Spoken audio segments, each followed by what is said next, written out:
하루에도 수백 번 비행기가 뜨고 내리는 제주국제공항. 평일임에도 불구하고 관광객의 발걸음은 끊이지 않는다.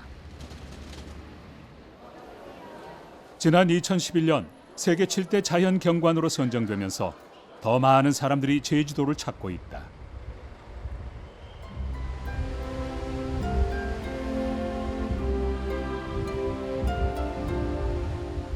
사람들이 즐겨 찾는 곳은 아름다운 풍경을 오감으로 느낄 수 있는 올레 코스.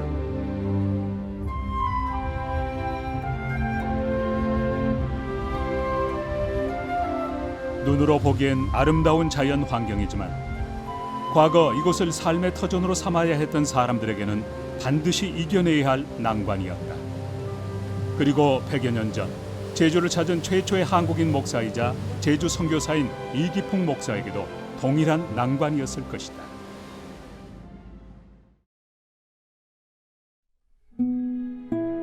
제주에 복음을 전한 첫 번째 선교사였던 이기풍 목사. 기념관에 전시된 여러 자료들에는 스스로 제주 선교사로 자원한 그의 선교 정신이 담겨 있는 듯했다. 과거 육지 사람들에게 제주도는 죄의 형벌로 가야 하는 유배지로 인식되어 왔는데, 그렇다면 이기풍 목사는 어떤 이유에서 사람들로부터 소외된 땅 제주도에 선교사로 자원을 했을까? 1868년 평양에서 출생한 이기풍 목사는 젊은 시절 주목으로 꽤나 유명한 사람이었다. 가난한 삶과 부조리한 사회에 대한 울분은 천국을 이야기하는 마페 선교사에게 돌을 던지게 만들었다.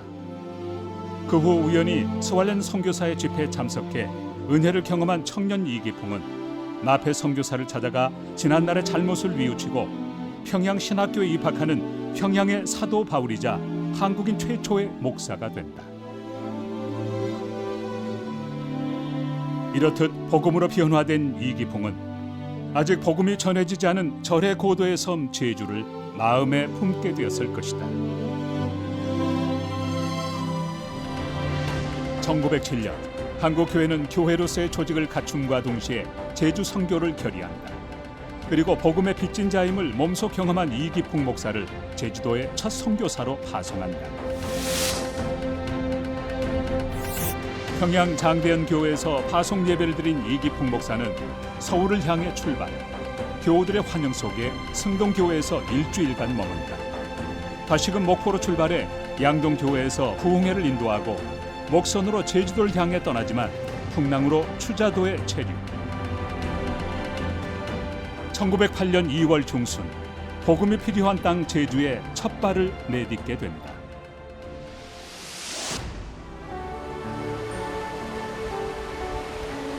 하나님이 창조하신 아름다운 섬 제주. 그러나 이곳 사람들은 창조주가 있음을 알지 못했다.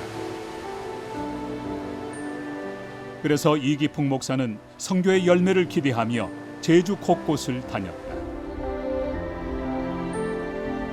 그러나 현실은 달랐다.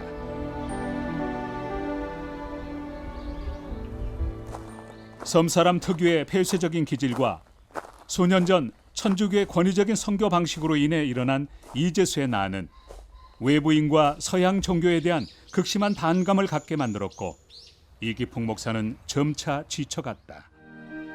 마페 선교사의 편지 속에 담긴 복음에 무지했던 자신의 옛 모습을 제주 도민들에게서 발견한 것일까?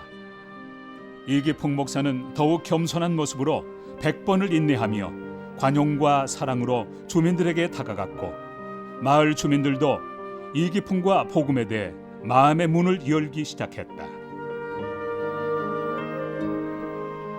제주에 무엇하러 오셨습니까? 예, 나는 신약과 구약을 가지고 왔습니다. 아, 약장사이시군요. 그것은 어디다 쓰는 약입니까? 그리고 제주 선교의 첫 열매 홍순흥 장로를 만나게 된다.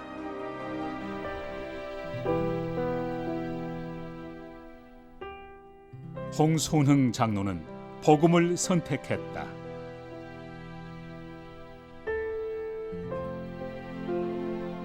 육지와 단절된 섬 제주.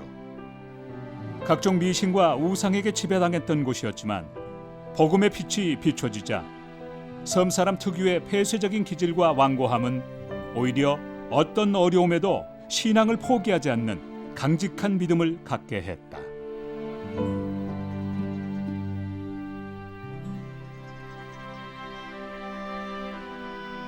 홍순흥 장로 역시 그랬다. 복음을 받아들인 그는 제주의 첫 장로가 되었고 예수 믿는다는 이유로 가문에서 쫓겨난 자신의 삶을 본토 친척 아비집을 떠난 아브라함에 비유하며 오히려 감사하게 여겼다. 이렇듯 초창기 제주 기독교인은 그래도 예수를 믿겠다라는 강한 믿음을 소유했고 이기풍 목사와 함께 제주 곳곳에 교회를 세워나갔다. 제주 교회가 성장하면서 총회는 효율적인 선교를 위해 제주도를 지역별로 나누고 삼북 지역은 이기풍 목사, 산남 서쪽은 윤식명 목사, 산남 동쪽은 임정찬 목사로 하여금 담당케 했다. 또한 각 지역을 전북노회, 전남노회, 황해노회가 분담함으로써 제주 선교는 보다 체계를 갖추기 시작했다. 당시 제주도는 행정구역상 전라도에 속해 있었기에 호남 지역에서 활동했던 미국 남장로교 선교사들도 제주 선교에 참여했고 교인의 대부분이 한센병 환자였던 봉선리 교회에서는 금식하여 모은 돈을 제주 선교에 써달라며 헌금하는 등 제주도는 더 이상 고립과 단절이 아닌 관심과 사랑의 대상이 되었다. 그리고 1930년 11월 14일 제주노회가 창립되면서 제주교회는 교회로서의 조직을 갖추는 등 더 큰 성장의 기틀을 마련하게 된다. 사람들의 왕래로 항상 붐비던 이곳에서 이기풍 목사 역시 복음을 전하였다.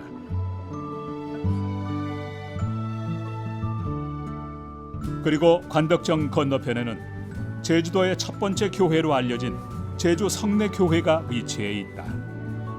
역사적 관점에 따라 의견이 다르긴 하지만 방회록 서문에는 제주교회의 시작이 제주 성내교회임을 말하고 있다.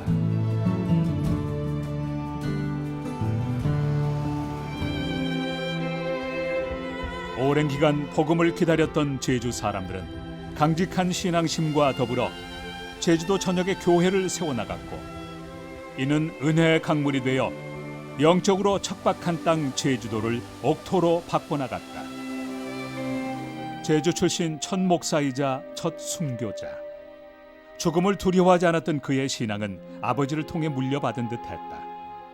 부친 이덕년 장로는 초기에 제주 신자들이 그랬듯 강직한 믿음을 소유했고 장로 대표가 되어 아들과 함께 총회에 참석하는 기쁨을 맛보았다.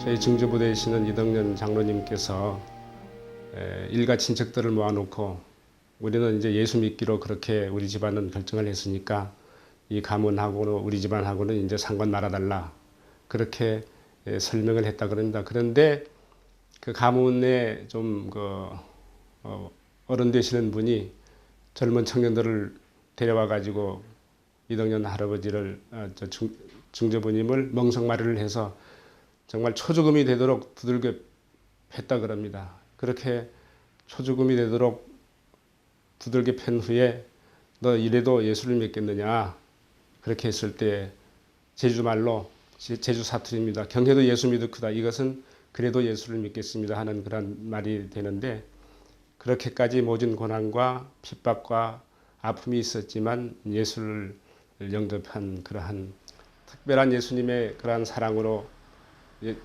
예수님을 믿게 하지 않았나 그런 생각이 들어집니다. 이기풍 목사의 추천과 아버지의 도움으로 평양신학교를 졸업한 이도종 목사는 제주 출신 첫 목회자가 되었고 제주도로 돌아와 여러 교회를 다니며 순회 목회를 감당했다. 특히 그는 제주 문화를 이해하고 도민을 포용할 수 있는 제주 출신 목회자를 양성하기 위해 성경 학원을 건립했다. 당시 일제의 탄압은 점점 심해져 제주 노회는 신사 참배를 받아들였는데 그 당시 노회장이었던 이도종 목사는 다음에 열린 총회는 고의로 결석했다. 27회 총회는 신사 참배를 가결하도록 일제가 미리 각본을 짜놓은 총회였었기 때문이다. 일제 강점기가 끝난 후 제주 교회 재건을 위해 애쓰고 있던 후배 조남수 목사는 이도종 목사를 찾아와 다시금 교회로 돌아와 줄 것을 부탁했고, 이도종 목사는 자신이 살고 있던 고산에서 대정 화순 지역을 다니며 교회를 돌보기로 했다.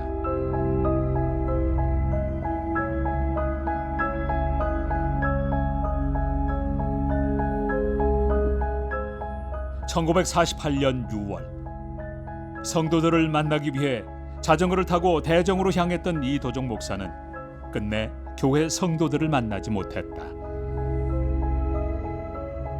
이도종 목사는 대정 교회로 향하던 중 무장대를 만났다. 그 당시 좌익 세력은 기독교를 적으로 보고 교회에 불을 지르는 등 제주 4.3 사건 당시 교회를 공격했다.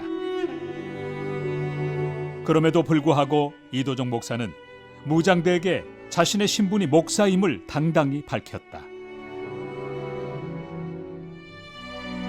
무장대는 이도종 목사를 생매장하기로 결정했다. 이도종 목사는 최후의 순간이 다가오자 무장대에게 성경책을 건네주며 회개하고 예수 믿을 것을 권유한 후 주여 이 영혼을 받으소서라고 나직이 기도했다. 이도종 목사를 생매장했던 무장대원이 검거되면서 이러한 사실이 밝혀졌다. 이도종 목사의 시신을 수습한 가족은 장례 예배를 드리고 순교 기념비를 세웠다. 제주 교회는 이처럼 순교의 희생미에서 부흥과 성장을 이루어 온 것이다. 복음의 물결을 받아들인 초기의 제주 성도들은 어떠한 풍랑에도 흔들리지 않는 강직한 믿음을 소유했다. 그리고 그 믿음은 대대로 이어오며 아픔과 굴곡진 제주 역사 속에서 때로는 생명을 구하고 때로는 순교의 피를 흘리며 제주 도민들과 함께 해왔다. 이제 제주 교회는 이러한 선조들의 신앙 유산을 기억하며 또 다른 믿음의 항해를 계속해 나갈 것이다.